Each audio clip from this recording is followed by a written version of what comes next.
वाहिगुरु जी का खालसा वाहिगुरु जी के फतेह। सतनाम जोहार, जय भीम, सतनाम। वॉइस ऑफ मानवता चैनल देख रहे सभी दर्शकों का बहुत बहुत स्वागत है। आज हमारे बीच में छत्तीसगढ़ के पेरियार कहे जाने वाले दाऊ नंद कुमार बघेल जी हैं और वो 2300 किलोमीटर की पद यात्रा चल करके यहाँ राजकोट से 500 किलोमीटर की पद यात्रा कर रहे सिद्धार्थ भाई परमार जी के समर्थन में आए थे और कल उनका अनशन भी तोड़ा और वहाँ पे सभा को संबोधन भी किया। परम आदरणीय दाऊ नंद कुमार बघेल जी भारत के कोने कोने में अपनी यात्रा करते रहते हैं। वयोवृद्ध होने के बावजूद भी उनके अंदर में एक युवा का जोश है और भारत के बहुजन समाज को जगाने में लंबे समय से उनका योगदान है। मैं उनसे चाहूँगा कि आज की खास इंटरव्यू में और उनकी जो जीवन संघर्ष है उसके बारे में हम चर्चा करेंगे। दाऊ जी, पहले तो आपका बहुत बहुत स्वागत है वॉइस ऑफ मानवता की इस अमेरिका चैनल से लाइव प्रोग्राम है जी। तो हमारे देश में जो बहुसंख्यक समाज के जो लोग हैं उनकी जुल्म, अन्याय, अत्याचार की लड़ाई में आप हमेशा अग्रसर रहते हैं जी। और आज भी आप 2300 किलोमीटर चल करके जो यहाँ भूखे अन्न त्याग करके जो सिद्धार्थ भाई परमार जिन्होंने पद यात्रा तपती धूप में किए थे उनके समर्थन में आप आए हैं। तो आप उन ऐसे जो जुल्म अत्याचार के खिलाफ में किसी भी राज्य में किसी भी कोने में चले जाते हैं, क्या कहना है? इसमें हमारा ये कहना है कि आज परमाणु युग है जी। और उसमें सबसे ज़्यादा आवश्यकता गुरु घासीदास की है। जी। गुरु घासीदास ने कहा कि जिसका खून लाल है जी। वो मनखे है जी। और जो मनखे दुनिया के जो मनखे हैं, मनुष्य हैं, जी। वो सब एक हैं और एक रहेंगे। व्यवस्था के लिए हम अलग अलग राज्य, अलग अलग देश को बांट रखे हैं, लेकिन सारे मनुष्य एक हैं। यही परमाणु युद्ध से हमको बचाएगा जी। क्योंकि परमाणु युद्ध से बचने का रास्ता यह है कि हम सब को समान माने और समान मानते हुए परमाणु युद्ध का मुकाबला किया जा सकता है। चीन को ये समझ लेना चाहिए कि जो श्रीलंका का को कर दिया और उसको बर्बाद कर दिया और वहाँ 100 रुपया एक कप चाय का है, लोगों का जीना मुश्किल हो गया है। इससे चीन की बदनामी हो रही है जी। और चीन उसको वापस ले ले और श्रीलंका को यदि अपने साथ में मिलाना है तो उसको सारे कर्ज माफ़ कर देना चाहिए और श्रीलंका को आज़ाद कर देना चाहिए, क्योंकि श्रीलंका बौद्धिस्ट कंट्री है। जापान से श्रीलंका तक बीच में चीन और भारत और नेपाल प्रदेश आते हैं, देश आते हैं। उन सबको भाई भाई की तरह रहना चाहिए जी। और यदि नहीं रहेंगे तो परमाणु युद्ध में सारे जनता सारे विश्व नष्ट हो जाएगा जी। और कब वो ठंडा होगा ये पता नहीं। हिरोशिमा नागासाकी 1945 में जो बम विस्फोट अमेरिका ने किया था उसका आज भी हम भुगतान भुगत रहे हैं। वहाँ के बच्चे विकलांग पैदा होते हैं और मानवता के लिए बहुत खतरा है। इसलिए मानवता के लिए यदि मानवता को जिंदा रखना है तो गुरु घासीदास, गुरु गोविंद सिंह और क्या नाम भूल रहा हूँ मैं, गौतम बुद्ध, भगवान बुद्ध जी, नानक देव जी, ये सारे लोगों के रास्ते पर दुनिया चलेगा तो दुनिया शांति से सुख से रह सकेगा। अन्यथा परमाणु युद्ध में पूरा विश्व बर्बाद हो जाएगा जी। और और इन संतों का हमको सहारा लेना चाहिए। गांधी का असहयोग, बुद्ध का, जवाहरलाल जी का परमाणु युग में देश को लाना और चाणक्य का आंदोलन, ये सब ब्राह्मण थे जी। लेकिन इन्होंने इस देश को अपना समझा। जी। आज के ब्राह्मण इस देश को अपना नहीं समझते और इस देश के मूल निवासियों को अपना गुलाम बनाना चाहते हैं।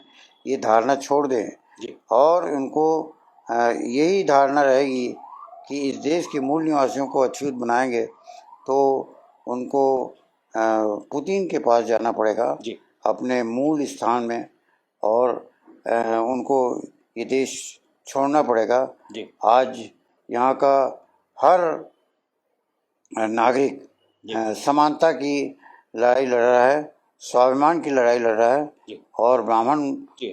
विधि दाऊ की जी, मैं बताना चाहूँगा कि नंद कुमार बघेल जी पूरे भारत देश में एक ऐसे शख्सियत हैं जो भारत देश के प्रथम व्यक्ति महामहिम राष्ट्रपति जी से ईवीएम के विरोध में इच्छा मृत्यु की मांग कर चुके हैं। उत्तर प्रदेश या अन्य राज्यों में चुनाव को लेकर भी वो बवाल मचा हुआ है। इस पर क्या कहना चाहेंगे दाऊ?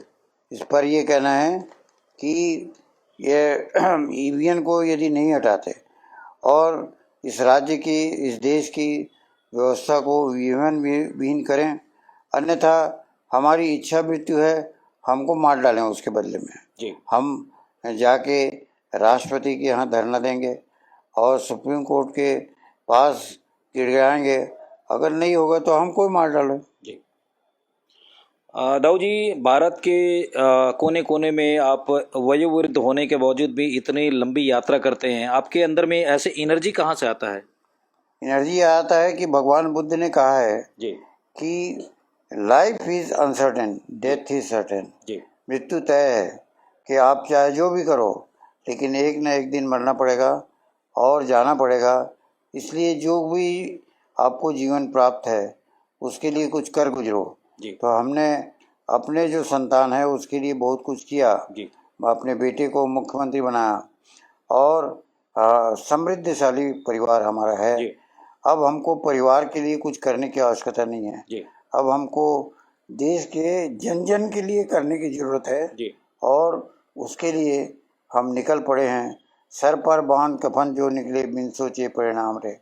हमने कफन बांध करके निकल गए हैं कि चाहे मोदी हमको मरवा दे या जिंदा रखे, लेकिन हम लड़ेंगे। मृत्यु से हमारा कोई भय नहीं है। जी, बहुत शुक्रिया। ये थे परम आदरणीय दाऊ नंद कुमार बघेल जी, जिनका जो जीवन संघर्ष है वो भारत के आम जनता के लिए समर्पित है और इतने लंबी यात्रा करके देश के कोने कोने में वो लगातार यात्रा कर रहे हैं। उनकी लंबी उम्र और उनकी इस नेक काम के लिए पूरा वॉइस ऑफ मानवता चैनल उनके इस कार्य की सराहना करती है और उनके लंबे जीवन की हम कामना भी करते हैं।